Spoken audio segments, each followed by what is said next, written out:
Bonjour à tous, bienvenue sur Fan de Couteaux. Aujourd'hui, je vous présente les Brisa Troopers. Ravi de vous présenter aujourd'hui ces deux petites pépites signées Brisa, puisqu'on ne dit plus Enzo ou Enzo Brisa ou Brisa Enzo. Enzo, nous les Brisa. Aujourd'hui, c'est plus que Brisa. Et le modèle, c'est bel et bien le Trooper et non le Trapper. Il s'agit ici du modèle 95, le chiffre qui est derrière. Et vous verrez, ça a son importance puisque je vais vous montrer un petit peu des nouveautés de chez Brisa. Le chiffre qu'il y a derrière, 95, c'est pour 9,5 cm de taille de lame. Ici, le Trooper 115, c'est pour 11,5 cm de taille de lame. Je vous avais présenté il y a déjà ça un petit moment, le Trapper Enzo. Trapper 95, avec une émouture plate, couteau que j'ai toujours adoré, mais que j'ai finalement revendu. Revendu parce qu'il était livré avec un étui pour gaucher, et je ne suis pas gaucher, mais j'ai toujours regretté ce couteau. Et quand j'ai vu que Brisa nous ressortait une évolution du Trapper, je n'ai pas pu résister. J'ai acheté le modèle, le premier qui est sorti, c'est le modèle avec ses 11,5 cm de taille de lame. Je vous dis tout comme d'habitude. Suite à la photo que j'ai faite de ce couteau sur Instagram, il y a Brisa qui a liké la photo, on a commencé à discuter ensemble, et ils m'ont envoyé ce modèle 95, je les remercie grandement pour ça.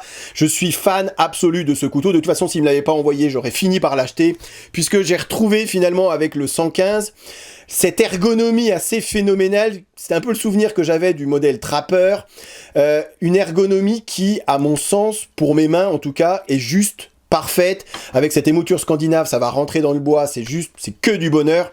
Et j'ai vraiment retrouvé, et j'ai même retrouvé un petit truc en plus avec ce Trooper, une qualité de finition, un étui cuir qui, j'ai l'impression en tout cas, qui a eu un petit bond en avant et qu'on se rapproche peut-être de plus en plus de ce que Bark River peut nous proposer. Et d'ailleurs, je vous présente un petit Bark River dans 2 petites secondes, histoire de faire une comparaison. Je vous montre le petit catalogue qu'ils m'ont envoyé avec, histoire de vous présenter les nouveautés. Regardez-moi la gueule du Kwaken. C'est pas magnifique avec le Ivory, donc micarta ivoire en M390. Alors là, c'est clair qu'on s'éloigne un petit peu du monde du bushcraft avec ce Kwaken, mais la gueule qu'il a, il est juste sublime ce couteau. Là, c'est le Trooper 115 pour 11,5 pour ceux qui n'auraient pas suivi. Bushcraft plus typé américain, c'est marqué, hein, moi j'invente rien, version classique American Bushcraft Knife. Et là, avec une émouture plate au lieu d'une émouture scandinave sur le Trooper, un style assez particulier, 11,5 cm toujours de taille de lame et une belle émouture. Ça, j'imagine que si vous préparez la nourriture pour aller, si vous êtes chasseur pour le skinning, vous voyez, moi je suis pas le gibier pour aller dépecer tout ça, même si c'est vraiment pas ma came, mais en tout cas ça doit être génial avec cette émouture comme ça, plate, phénoménale. Ici, un petit skinner avec 9 cm de taille de lame, ça aussi c'est une nouveauté. Et j'en viens à vous montrer, alors celui-ci vous l'avez vu sur la chaîne, le Naker, vous voyez un petit peu tout ce qu'il existe comme différentes couleurs de manches, du Curly Beach, du Mustard Micarta, donc du Micarta couleur moutarde. Ça serait-il pas ça la couleur moutarde? Et oui, puisque Brisa fait aussi dans le couteau de cuisine, donc ça c'est un couteau que j'ai acheté. Je vous dis de toute façon j'étais prêt à acheter toute la gamme, hein. Je pense que voilà, tellement je suis devenu fan de cette marque. Ça c'est un couteau, voilà, ça, honnêtement, c'est hyper simple.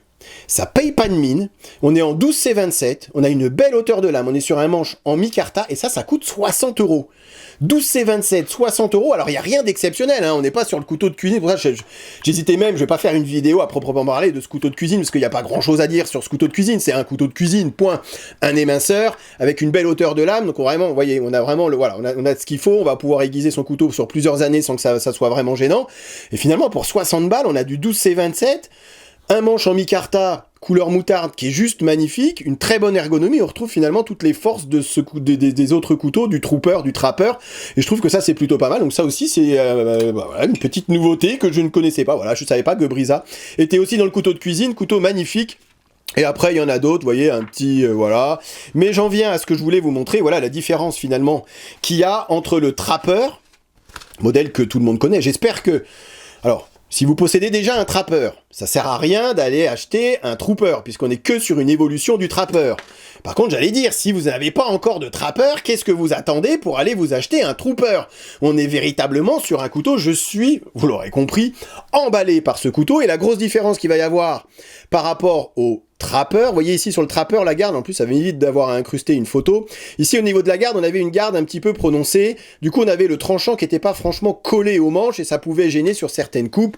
Cela je l'ai déjà dit dans plusieurs de mes vidéos. Et ici finalement, eh ben, ils ont enlevé cette garde et on se retrouve avec un tranchant un poil plus près lorsqu'on va pouvoir couper vraiment des coupes de force, couper des bâtons, se tailler une pointe dans un... Et finalement je préfère cette géométrie de lame et cette forme de couteau. Je préfère le Trooper par rapport au Trapper.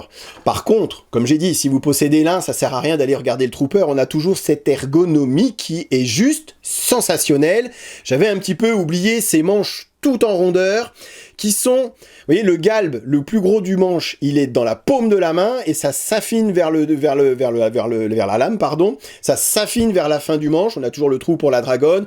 On a ces petites intercalaires rouges qu'on retrouve sur les deux couteaux. Alors, je vous montre celui-ci. J'aurais pu vous montrer celui-là puisqu'on est exactement sur les mêmes longueurs, les mêmes épaisseurs de manche, que ça soit sur le 115 ou sur le 95, puisqu'on est sur une lame de 3,5 mm sur les deux couteaux et on est exactement sur le même manche, que ça soit le 115 ou le 95, la différence qu'il y a à avoir, entre autres, ça va être qu'ici, vous avez forcément 2 cm de plus, mais autrement, point de vue ergonomie, c'est exactement la même chose sur ces deux manches, et on a franchement une ergonomie, là, il va falloir me croire sur parole, qui est...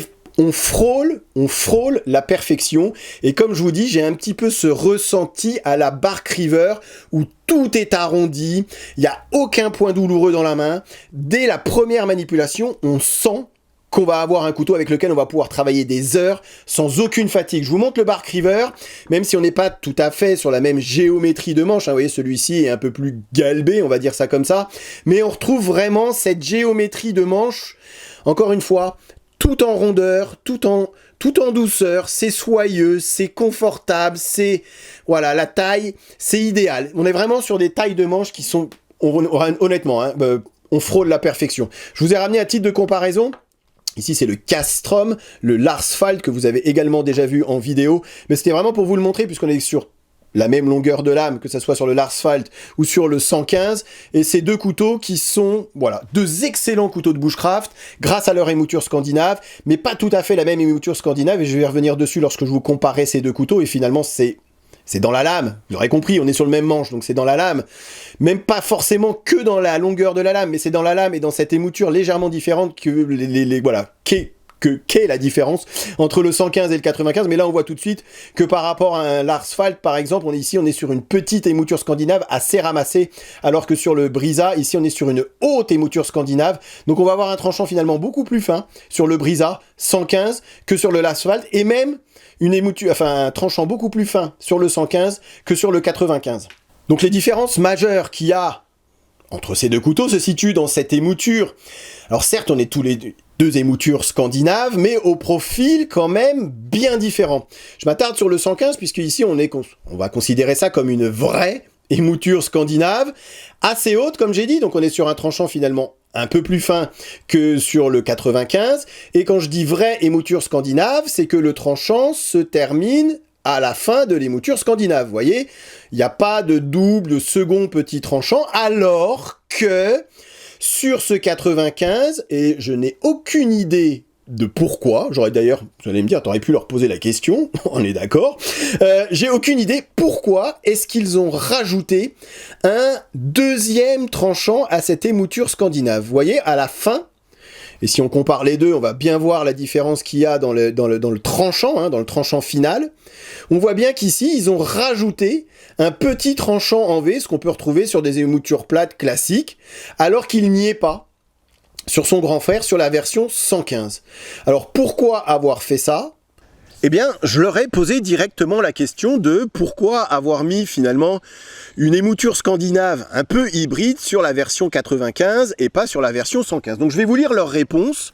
On a commencé par le Trooper 115, on a fait en sorte de lui donner et de lui mettre une haute émouture scandinave afin d'avoir un tranchant assez fin et d'en faire un véritable sabre laser. En anglais ils disent to cut like a dream, et en ça c'est plutôt réussi, puisque c'est vrai qu'avec cette émouture scandinave et ce tranchant quand même assez fin, On est vraiment c'est un vrai sabre laser, ça rentre dans le bois d'une manière assez exceptionnelle. Maintenant, ce qu'ils n'ont surtout pas voulu faire avec la modèle 95, c'est reproduire le même type de tranchant, c'était nous proposer à nous clients deux tranchants légèrement différents. Et c'est pour ça qu'ils ont rajouté ici ce double tranchant, ou ce tranchant, enfin, ici les moutures scandinaves légèrement en V, et c'est toujours selon eux, ça permet sur cette version 95 d'avoir un tranchant peut-être un petit peu plus résistant, un petit peu plus durable également, qui va moins rouler, qui va moins s'abîmer, ou qui va s'abîmer moins rapidement que sur la version 115 où ici le tranchant est, il est vrai, particulièrement fin. Et vous l'aurez remarqué que l'autre grosse différence, qui pourra peut-être expliquer pourquoi ces deux tranchants différents, ça va être l'acier, puisqu'on est sur le grand frère sur du 80 CRV2. Alors 80 CRV2, acier de bourrin, acier qui devient de plus en plus à la mode, j'ai l'impression. Disons qu'on en voit un peu plus du 80 CRV2. Est-ce que ça tend à remplacer le 1095 ? Je n'en sais rien, je pose la question. Mais disons qu'on va se rapprocher des propriétés du 1095. Peut-être un peu meilleure qualité quand même que du 1095. Un acier de bourrin, un acier avec lequel vous allez pouvoir taper dessus. Certes, c'est pas un acier inox, donc ça va prendre la rouille, ça va patiner si on n'en prend pas soin. Mais ça va pas chipper, on va avoir un tranchant qui va durer assez longtemps. Je vous ai déjà présenté du 80 CR2 avec mes Scrama, il y a Scandinaves aussi qui utilise du 80 CRV2. C'est vraiment un excellent acier de bourrin, et on comprend pourquoi ils l'ont mis sur la version 115 plutôt que sur la version 95, parce que là, avec cette taille de lame, regardez-moi l'épaisseur. Et ça, c'est un peu ce que permet les moutures scandinaves par rapport à une mouture plate, totale ou pas, ou partielle, c'est qu'on garde toute l'épaisseur du dos de lame jusqu'à la pointe. Regardez-moi l'épaisseur de cette pointe, vous allez pouvoir travailler dans le bois, vous allez pouvoir faire des torsions latérales avec cet acier, ça va jamais lâcher. Je vous dis, c'est un acier qui est hyper résilient, hyper résistant au choc, ça va pas chipper, ça va très peu rouler. C'est pas trop galère à affûter comme à peu près tous les aciers carbone, et regardez-moi cette pointe, j'insiste, mais voilà, c'est vraiment ce que nous permet ces émoutures scandinaves. Et encore une fois, ces émoutures scandinaves pour travailler sur du bois, travailler sur voilà, tous ceux qui aiment travailler le bois, se faire des bâtons de marche autour d'un camp, vraiment, voilà, du phaser sticks, préparer un feu, tous ceux qui aiment un peu ce retour un peu à la nature. Honnêtement, il n'y a rien de mieux qu'une émouture scandinave, et cette émouture scandinave totale, en tout cas elle est juste parfaite, elle remonte suffisamment pour avoir un tranchant assez fin. C'est que du bonheur de travailler avec ce couteau. Mêler l'ergonomie juste parfaite, on est vraiment sur un excellent user. Ça, c'est un couteau qui est fait pour être utilisé, et avec cet acier, voilà, 80 CRV2, aucun risque de péter son couteau, et c'est quand même bien là l'essentiel. Deux petits mots sur ce 95, ici ils y ont mis du 12C27. Alors je vais pas revenir sur le 12C27, acier inox courant et de base, on va dire ça comme ça. Alors pourquoi de l'acier inox sur le 95 ? Comme ça, il vous propose, vous avez le choix, hein, grosso merdo, vous avez du acier qui va rouiller, acier de bourrin. Ici, acier inox pour celui qui a pas envie de se prendre la tête avec son couteau, celui qui va remettre son couteau dans l'étui cuir sans l'avoir nettoyé au préalablement, et donc il n'y en a rien à faire si ça, ça demandera certes un petit peu moins de soins à apporter qu'un acier carbone. Et puis après, pour tous ceux qui aiment préparer la nourriture, même si les moutures scandinaves, c'est pas forcément ce qui est préférable, ça en est capable, mais c'est pas ce qu'il y a de mieux pour préparer la nourriture. Donc voilà, pour tous ceux qui aiment préparer la nourriture avec leur couteau, c'est vrai que le 12C27 est peut-être un petit peu plus conseillé qu'un acier carbone. Après, à l'utilisation, honnêtement, il va pas y avoir grande différence. Voilà. La seule chose qu'il y a à savoir, en tout cas, je pense, c'est que sur ce petit 95, ils y ont rajouté un double tranchant, on va dire ça comme ça, disons un tranchant un petit peu plus classique. Je vous parle 2 secondes de ces manches. Vous aurez compris que pour moi, la grosse force de ces couteaux, c'est franchement ce manche qui est hyper ergonomique. Certes, la lame est magnifique et elle fait le travail, il n'y a aucun problème là-dessus, mais c'est vraiment ces manches. Et comme je disais que ça se rapprochait un petit peu de la marque Bark River, vous voyez ici, il y a des intercalaires rouges sur les deux couteaux, et c'est vrai qu'on arrive à retrouver, et on retrouve sur certains Bark River, le choix, en tout cas, d'avoir ou non des intercalaires. Et sur les Bark River, pour ceux qui connaissent, vous avez le choix, souvent, en tout cas, avec du rouge, des liners, des intercalaires rouges, bleus, noirs.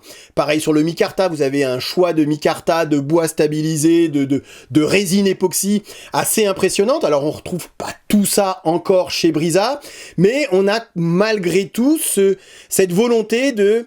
Est-ce qu'on peut appeler ça un bon... Non, de renouveau, de nous proposer quelque chose de peut-être un petit peu plus qualitatif de ce que j'avais en tête avec le Trapper 95. On est sur un excellent couteau avec le Trapper 95, mais là j'ai l'impression que niveau finition, même au niveau du travail du cuir, niveau de ce qu'il nous propose, vous voyez, des petites intercalaires, ici du micarta, ici du bouleau stabilisé. Le bouleau stabilisé, il est sublime. Alors il existe le 115 avec du bouleau stabilisé, mais comme je vous ai dit, pour moi ça c'est plus 80 CRV2, couteau de bourrin, donc je préfère avoir un manche en micarta qu'un manche en bouleau stabilisé. Ici 95, 12C27, peut-être couteau un peu plus light pour les tâches d'un petit peu plus soft, donc pourquoi pas du bouleau stabilisé. Et en plus ce bouleau stabilisé, il est juste magnifique avec ses intercalaires rouges.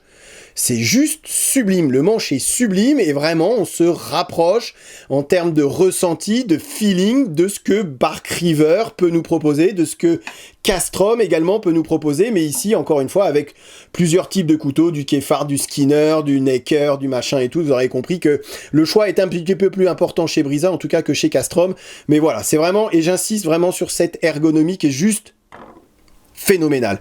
Parlons 2 secondes des écuires, puisque des étuis en cuir, des écuires. C'est une réduction entre étui et cuir, c'est un écuire. Ces écuires qui sont juste sublimes et qui, finalement, sans atteindre la qualité... Alors, je vais pas parler de qualité, mais sans atteindre la sophistication d'un étui Bark River. Vous voyez, les étuis Bark River, en général, c'est assez sophistiqué. Vous avez une boucle, bon, bien sûr, le petit passant pour le Fire Steel, mais vous avez cette grosse boucle qui a été ajourée, vous voyez, pour... Bon, bref, c'est toujours assez travaillé, les étuis. Donc, j'ai pas dit qu'on arrivait à la hauteur de chez Bark River, hein. J'ai dit qu'on s'en approchait. Après, c'est pas le même tarif non plus, hein. Là, c'est moitié moins cher qu'un couteau Bark River. Mais sans s'approcher et de la sophistication de ces étuis, je trouve que les étuis Brisa... On se rapproche par contre de ce que Castrom peut nous proposer, hein, sans aucun problème, mais leur vont comme un gant. Voilà, avec ce genre de couteau, c'est tout à fait le type d'étui dont on a besoin et qu'on demande. On veut pas du Kydex, on veut un étui cuir, hein, couteau de bushcraft, couteau pour aller dans les bois. Vous avez à chaque fois un double passant, donc un passant...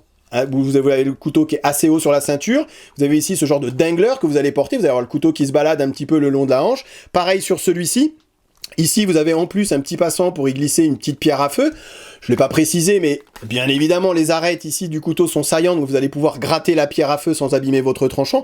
Et je trouve que l'étui, voilà, l'étui lui va comme un gant. C'est tout ce qu'on demande à un couteau de ce niveau de qualité et de cette beauté, je trouve, c'est d'avoir un étui à la hauteur, et l'étui, il est franchement à la hauteur. Regardez-moi l'épaisseur du cuir, comment il a été formé, c'est vraiment une rétention qui est au top. Le couteau, il dépasse pas trop haut, ça va pas vous gêner lorsque vous allez devoir ramasser du petit bois par terre, vous baisser, etc.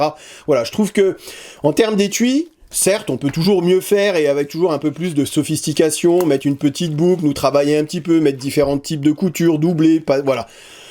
Honnêtement, on n'a pas besoin de plus sur ce type de couteau. Je terminerai par les tarifs. Finalement, puisqu'on est encore une fois, c'est quand même bien moins cher que ce que Bark River peut nous proposer. Alors après, on n'est pas non plus sur du 3V, hein. Vous avez vu ici, on est sur du CPM 3V qui est vraiment, voilà, un acier de l'espace. Là, on reste sur des aciers assez, voilà, 80 CRV2, c'est pas l'acier le plus cher non plus. Le 12C27, on connaît, c'est pas non plus le meilleur, le top, c'est pas un acier de l'espace, c'est pas le top du top des aciers inox, c'est des aciers qui font le travail, qui vont faire le job, qui sont faciles à affûter. Et ce pourquoi ces couteaux sont destinés, c'est des aciers qui leur correspondent parfaitement. Du coup, sur le grand, on est sur 170 €. Et sur le petit, on est sur 160 €. Donc finalement, c'est pas le prix qui va vous faire choisir l'un plutôt que l'autre. Ce sera plutôt ce que vous voulez en faire de votre couteau. Si vous préférez un acier inox ou un acier carbone, si vous préférez un acier de bourrin, si vous préférez avoir un couteau avec une lame peut-être un petit peu plus grande, avec une vraie émouture scandinave par rapport à une émouture scandinave un petit peu hybride, mais qui va être un petit peu moins chiante à mon sens à aiguiser. Peut-être, certes, ils sont un petit peu moins lourds, mais c'est même pas l'écart de... Là, c'est 175 grammes, là, c'est 152 grammes. Donc, vous voyez, c'est même pas ça qui va faire le choix. Voilà. 2 couteaux sensiblement identiques avec des émoutures, et finalement c'est sur le tranchant et ce que vous voulez en faire, et sur l'acier. C'est vraiment l'acier qui va vous faire choisir l'un plutôt que l'autre, et non pas le prix, puisque vous voyez 170 ou 160 €, c'est quasiment identique. Je m'arrête là. Je vous remercie d'avoir regardé cette vidéo, et je vous dis à très bientôt sur Fan de Couteaux. Salut! Présentation, comparaison avec d'autres modèles et test de coupe en fin de vidéo, comme d'habitude. Ok, allez, voyons voir ce que ça donne. Rasoir. Encore une fois, les goûts et les couleurs. C'est simple et efficace. Je suis faible, j'achète. Il n'y en aura pas pour tout le monde.